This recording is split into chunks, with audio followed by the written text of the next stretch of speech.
Chief justice قاضی فائز عیسیٰ نے وفاقی تحقیقاتی ادارے FI کی جانب سے صحافیوں کو نوٹس جاری کرنے کے حوالے سے کیس کی سماعت کرتے ہوئے ریمارکس دیے کہ اگر حکومت مطیع الارجان کیس میں کچھ نہیں کرتی تو ایسا حکم دیں گے جو پسند نہیں آئے گا۔ چیف جسٹس کی سربراہی میں 3 رکنی بینچ نے کیس کی سماعت کے آغاز پر پریس ایسوسی ایشن کے وکیل بیرسٹر صلاح الدین نے کہا کہ کیس میں کچھ بھی ارجنٹ نہیں ہے۔ اس پر چیف جسٹس نے دریافت کیا کہ بیرسٹر حیدر وحید کہاں ہیں۔ وکیل نے بتایا کہ وہ میڈیا ریگولیشن سے متعلق اپنی درخواست واپس لینا چاہتے ہیں۔ چیف جسٹس قاضی فائز عیسیٰ نے وفاقی تحقیقاتی ادارے کی جانب سے صحافیوں کو نوٹس جاری کرنے کے حوالے سے کیس کی سماعت کرتے ہوئے ریمارکس دیے اگر حکومت مطیع الارجان کیس میں کچھ نہیں کرتی تو ایسا حکم دیں گے جو پسند نہیں آئے گا۔ چیف جسٹس کی سربراہی میں 3 رکنی بینچ نے کیس کی سماعت کے آغاز پر پریس ایسوسی ایشن کے وکیل بیرسٹر صلاح الدین نے کہا کہ کیس میں کچھ بھی ارجنٹ نہیں۔ اس پر چیف جسٹس نے دریافت کیا کہ بیرسٹر حیدر وحید کہاں ہیں۔ وکیل نے بتایا کہ وہ میڈیا ریگولیشن سے متعلق اپنی درخواست واپس لینا چاہتے ہیں۔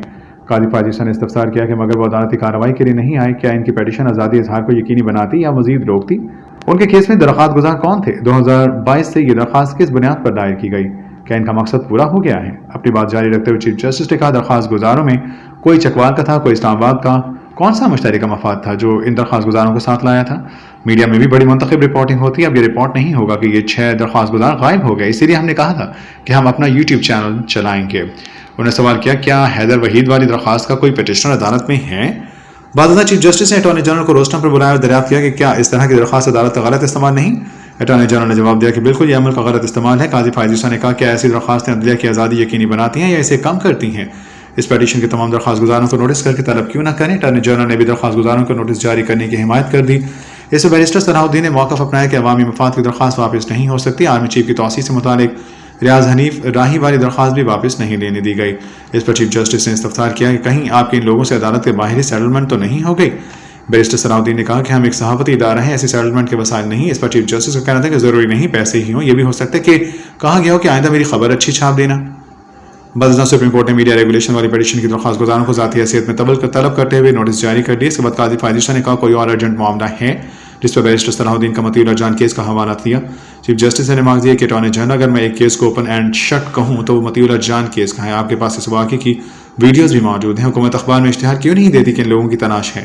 اگر آپ کچھ نہیں کرتے تو ایسا آرڈر آئے گا جو آپ کو پسند نہیں آئے گا۔ اپنی بات کو جاری رکھتے ہوئے قاضی فائز عیسیٰ نے کہا کیا انہوں نے انٹرویو ریکارڈ کیا تھا؟ یہ کیسی صحافت ہوئی؟ اگلے ہی دن میری اہلیہ کے بارے میں غلط خبر چل گئی، کہا گیا کہ وہ ایک میٹنگ میں بیٹھی ہوئی ہیں، تو کیا ہم سارا دن بیٹھ کر وضاحتیں جاری کرتے رہیں؟ پھر کہا جائے گا چیف جسٹس کی بیوی نے تو تردید جاری نہیں کی۔ کیا تاثر جائے گا اس خبر سے کہ چیف جسٹس کی اہلیہ آفیشیل میٹنگ میں بیٹھی تھیں؟ انہوں نے کہنا تھا کہ ایسی خبر چلانے والوں کو کیا توہین عدالت کا نوٹس جاری کریں؟ کیا فرد جرم عائد کر کے انہیں جیل بھیجیں؟ اپنے تھم لین اور اپنی خبر میں انہوں نے یہی کہہ دیا۔ کیا زیادہ ری ٹویٹس لائک سے پیسے کمائے جا رہے ہیں؟ کیا کسی صحافی پر جھوٹ بولنا ثابت ہو جائے تو صحافتی ادارے اس کی ممبرشپ ختم کریں گے؟ بیرسٹر صلاح الدین نے بتایا کہ وارننگ دے کر شو کاز کر کے ممبرشپ ختم کر سکتے ہیں۔ چیف جسٹس نے کہا کہ اس سے کیا ہو جائے گا؟ آپ افسر آف کورٹ ہیں، حل بتائیں۔ اس پر بیرسٹر صلاح الدین کا کہنا تھا کہ حتیٰ کہ عزت کا قانون پاکستان میں اتنا مضبوط نہیں، اسی لیے یہ سب ہوتا ہے۔ قاضی فائز عیسیٰ نے کہا کیا وکلا نے کبھی اپنے ممبر کے خلاف کارروائی کی؟ صحافیوں نے کی۔ یہ سب تو ایک ٹریڈ یونین بن گئی ہے، ہم نے تو آپ کو اپنے ادارے میں کر کے دکھایا، آپ بھی کر کے دکھائیں۔ باضابطہ عدالت نے کیس کی سماعت غیر منع مدت تک ملتوی کرتے فریقین سے تحریری دلائل بھی طلب کری۔ عدالت نے ریمارکس دیا کہ سابقہ بینچ کی دوبارہ دستیابی پر کیس دوبارہ مقرر کیا جائے گا۔ باضابطہ چیف جسٹس نے آج کی سماعت کا حکم نامہ لکھوا دیا۔ حکم کے مطابق میڈیا ریگولیشن سے متعلق پیٹیشن واپس لینے کی درخواست آئی۔ پیٹیشن کی درخواست گزار عدالت آئے، نہ وکیل نہ ہی ایڈوکیٹ آن ریکارڈ آئے۔ درخواست میں کہا گیا کہ وفاقی حکومت میڈیا ریگولیشن کا معاملہ خود دیکھ رہی ہے، تاہم اٹارنی جنرل نے حکومت سے منسوب اس بات کی تردید کی۔ یاد رہے گزشتہ سماعت پر سپریم کورٹ نے وفاقی تحقیقاتی ادارے FI کی جانب سے صحافیوں کو جاری نوٹس سے متعلق کیس کی سماعت کرتے ہوئے 2 اپریل تک وفاقی تحقیقاتی ایجنسی کو صحافیوں کو گرفتار کرنے سے روک دیا تھا۔ اس سے گزشتہ سماعت پر سپریم کورٹ میں وفاقی تحقیقاتی ادارے کی جانب سے صحافیوں کو جاری نوٹس سے متعلق کیس کی سماعت کے دوران چیف جسٹس قاضی فائز عیسیٰ نے ریمارکس دیا کہ پاکستان میں میڈیا اور صحافیوں کے ساتھ کیا ہوا، اس پر تو کتابیں لکھی جا سکتی ہیں۔ واضح رہے کہ چیف جسٹس آف پاکستان اور ریاستی اداروں کے خلاف غلط معلومات اور منفی پروپیگنڈا کی تشہیر پر FI نے 47 صحافیوں اور یوٹیوبرز کو نوٹس جاری کرتے ہوئے طلب کر دیا تھا۔ FI کی جانب سے جاری بیان میں کہا گیا کہ سوشل میڈیا پر چیف جسٹس اور ریاستی اداروں کے خلاف جھوٹے پروپیگنڈا اور غلط معلومات کی تشہیر میں ملوث افراد کے خلاف اب تک 115 انکوائریاں رجسٹر کی جا چکی ہیں، 65 نوٹس بھی دیے جا چکے۔ ان نوٹسز کی سماعت 30 اور 30 جنوری کو ہوگی۔ جن 65 افراد کو نوٹس جاری کیے گئے ان میں 47 صحافی اور یوٹیوبرز بھی شامل ہیں، جن میں چند نامور صحافی بھی ہیں۔ جن 47 افراد کو نوٹس جاری کیے گئے ان میں اسد طور، پارس جہانزیب، اقرار الحسن، صدیق جان، مطیع اللہ، علی حسن بلوچ، سید اکبر حسین، دانش قمر، ثاقب بشیر، سجاد علی خان، سید حیدر رضا مہدی، شاہین سبھائی، سرل میڈا، رضوان احمد خان، عدیل راجہ، ریاض الحق، ثابت شاکر، سید حسن نقوی، محمد فہیم اختر، ثاقب حسین، سہیل رشید، ناصر محمود شامل ہیں۔